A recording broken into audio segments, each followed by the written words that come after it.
This is the map related to questions on page 25 to 27 in your booklet. It's the USC map from the 2013 exam paper. We'll do more on geological maps later. I just want to pick a few things out on the sort of larger map first before homing in on the specifics related to the questions within your booklet. Remember, white on geological maps represents water. So this bit here is you've got a reservoir, and then the dam is down on the sort of south side of the map. You've got this sort of weird branching pattern, and that's down to the sort of the river valley itself and how far it's been filled up. We've got large faults which are sort of running in a sort of north-south strike. And over on the sort of east side of the map, we've got this bright yellow material, which over here, and we've got this sort of weird branching sort of pattern to it. And there's some pale yellow down in the south bit down here.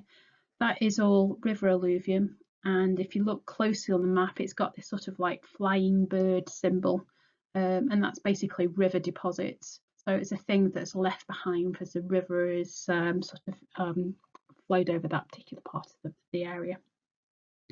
Last bit to note, to the south of this dam, we've got this black and white striped, and that black and white stripe is a symbol for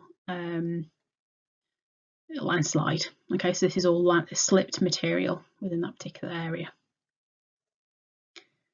Okay, so we're going to home in now on questions on page 20. Okay, this is for the questions on page 25 of your booklet, and it's looking at the Wenlock limestone in a particular quarry and how useful it is as an aquifer. Okay, so the Wenlock limestone, what does it look like on the map? How can you identify it?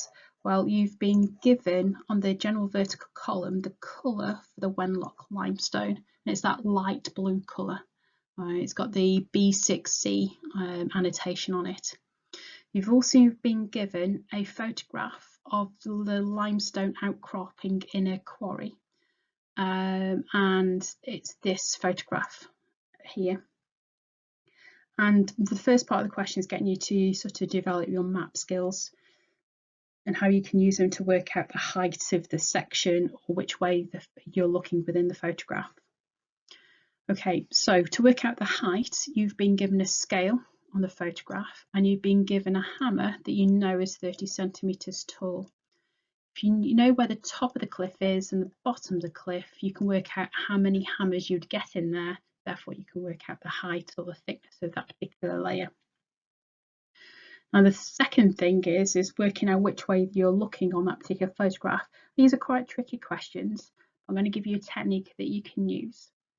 So if you look at this photograph, there are these sort of almost horizontal but sub-horizontal layers that are sort of semi-equally spaced across it. Those things there are the bedding planes. They're the layers up that make the rock. If I looked at it really carefully, and you can see that it's slightly lower towards the right of the photograph compared to the left of the photograph, which means it's tilted towards the right. Okay, so we know which way is lower, we know which way it's tilted in the photograph. Now it says that this particular photograph was taken in quarry locality 24, which is there on the map. And it fits in with the light blue layer, which is a Wenlock limestone. If we look at the photograph, you can see you've got your dip arrows, and all those dip arrows in that particular area tilted towards the south.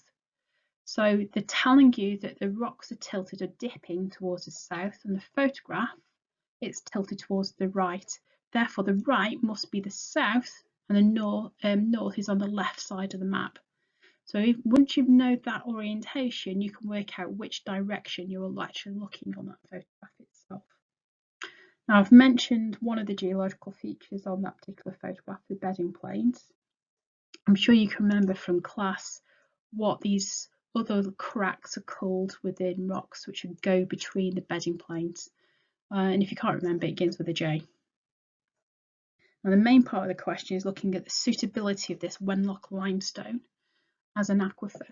Now, an aquifer is a layer of rock or sediment that can accumulate and store that groundwater. So water can get in and get out, and it can get stored within pore spaces or cracks within that particular rock. So to use it, you've got to use the photograph, the map, and I haven't given you cross section because it's not particularly important. Work out those things. So you've got 3 things you need to comment on: the rock characteristics, the texture, and the structures. So really that's looking at the permeability of the rock itself. Does it have pore spaces or secondary permeability that allows water to get in and out of it and allows water to be stored within those particular spaces? The photograph tells you a lot about that. The thickness and surface outcrop exposure is all about how much water can be stored in there, and for the surface exposures, how much water can you recharge it with. If you had a very, very small surface area, you're not going to get much water in and out, not much water in to recharge it. If you've got a large surface area, it's a lot of places all over the map, then you've got plenty of opportunity to get lots of water within to that particular aquifer itself. Fold structures are things: is it on an anticline, is it on a syncline, does it allow will the water get washed away? Well, does it flow away from the particular area? Does it get stored within a synform itself? So those are sort of things that you could consider with that particular question itself. Now, this question is very similar to what you've done on the sort of the previous topic when we looked at mass movements. It's a similar sort of idea. You've got to look at from the evidence from the geological map only, because that's what it says in the question up here, the evidence from the geological map. Evaluate the likelihood for these particular 3 factors being responsible for the landslip. As it's 5 marks, you've got to evaluate, you've got to link it to the evidence and say how strong the evidence is itself. Use that tick and cross idea for note sort of taking. So the dip, the angle and the direction, there's 2 points that you can say down here. So let's look at the map itself. Remember, the black and white stripes is a landslip material. So it is likely that this is the head up here, and it's moved, well, it's what it says in the question up there, downhill to the north and the west. So it's moved in that particular direction. So this bit up here is the head, and that's the foot of the mass movement itself. It's going into the valley down here. Okay, so looking at the dip and the angle and directions, if you look at the dip of the rocks, we've got 5 degrees, we've got 10 degrees. So they're quite low angle.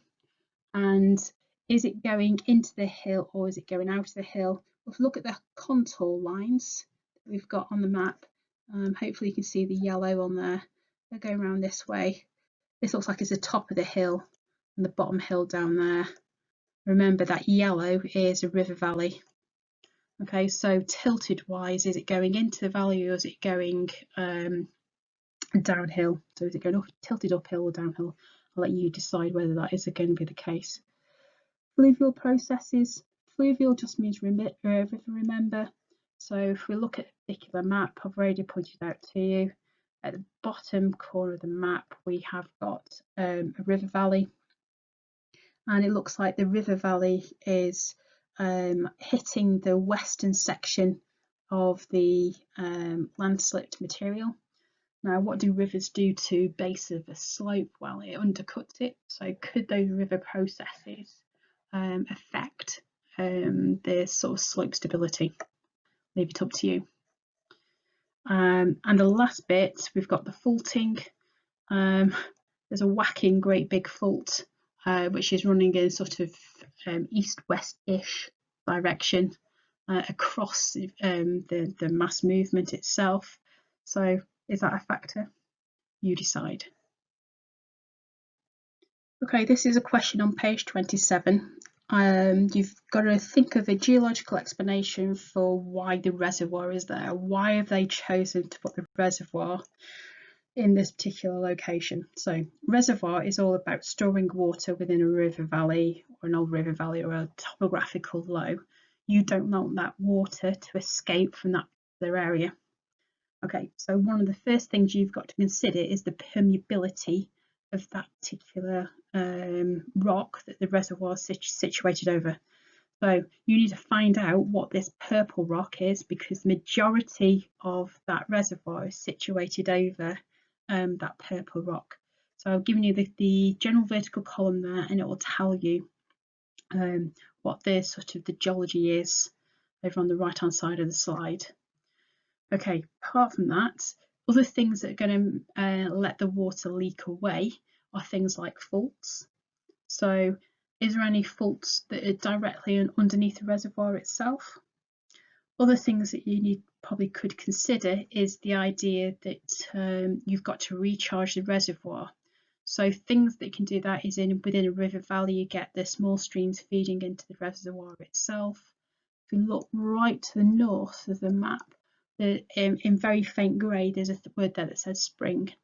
Okay, so that might be a source of water coming into the reservoir itself, so the reservoir should get topped up on a regular basis. And the last thing that you could consider is down on the dam, right on the south down there. It's quite a narrow dam. Okay, it's in a narrow part of the river valley.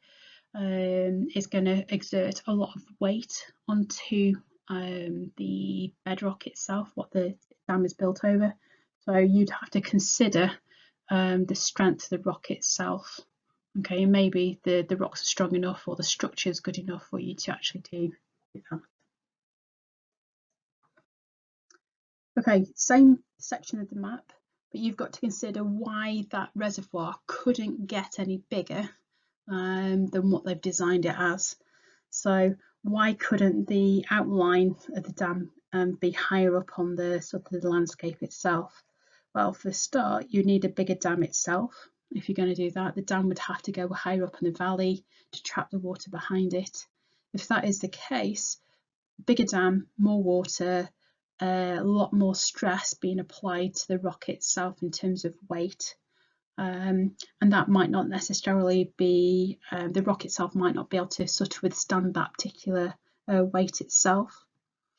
If we increase the water line higher up the river valley and it followed a particular contour around the hillside, what would it come up against? Is this a good thing for you to have underneath the reservoir? Okay, you've got this sort of feature here that you'd might limit the size of the reservoir itself. Other things to notice, if the size of the reservoir increased and it moved further back or further to the east and the west, you start to hit this light blue layer, which if you have a look over here, you've got that. And then over on this side, if the height increased, you start to hit these rocks over on the left hand side. And again, it's this one there. What's likely to happen if the water got higher up on the hillside? What would they come into contact with? Are they likely to help to store the water or allow the water to sort of drain away? And the other thing that I haven't clicked on this particular photograph, and if you go back to, you've got it actually on your page 27, further to the south in the river valley, what do you come across? Okay, if you make the reservoir bigger, are there other things that could become unstable as a result of it? Okay, that's all I'm going to say, because you need to sort of have a go at doing these questions yourself. Okay, so you've got all the information that you require to complete those particular questions.